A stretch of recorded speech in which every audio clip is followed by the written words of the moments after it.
Ready to move in premium triplex villas at Kollur APR Projects. Raghubabu ప్రమాద కేసులో big twist బయటపడింది. BRS నేతను కారుతో ఢీకొట్టింది రఘుబాబుగా తేలింది.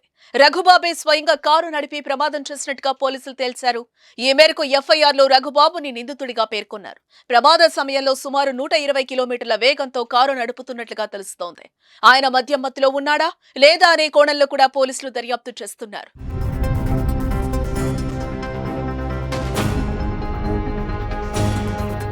బుధవారం సాయంత్రం బైక్ పై బీఆర్ఎస్ నేత జనార్దన్ వెంచర్ కు వెళ్లి తిరిగి ఇంటికొస్తుండగా నల్గొండ శివారులోని లెప్రసీ కాలనీ వద్ద రోడ్డు ప్రమాదానికి గురయ్యాడు.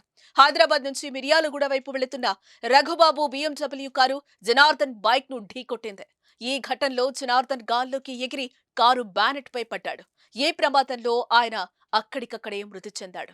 జనార్దన్ రాంగ్ రూట్ లో రావడంతో ప్రమాదం జరిగినట్టుగా స్థానికులు చెప్తున్నారు. రఘుబాబుకు ఈ ఘటనలో ఎటువంటి గాయాలైతే కాలేదు. రఘుబాబు వెనకే ఆయన కుమారుడు రేంజ్ రోవర్ కారులో వస్తూ ప్రమాద స్థలి వద్ద ఆగారు.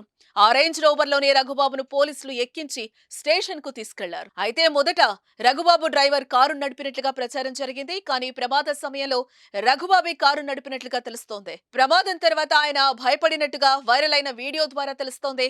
బైక్ పై వచ్చిన వ్యక్తి ఎటువైపు నుంచి వచ్చాడు, ఎలా ప్రమాదం జరిగింది అని రఘుబాబు వారితో మాట్లాడటం ఆ వీడియోలో కనిపిస్తోంది. మృతుడు జనార్దన్ రావు స్వస్థలం నకరేకల్ మండలంలోని మంగళపల్లి గ్రామం.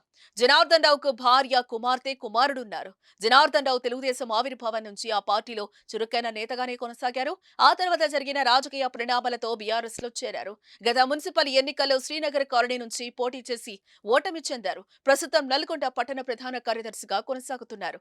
మాజీ మంత్రి జగదీష్ రెడ్డి జనార్దన్ కుటుంబ సభ్యులను పరామర్శించారు.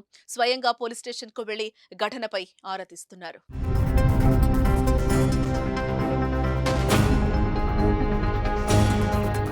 సుమన్ టీవీలో మీ పర్సనల్ అండ్ బిజినెస్ ప్రమోషన్స్ కోసం కింది నెంబర్కి కాంటాక్ట్ చేయండి.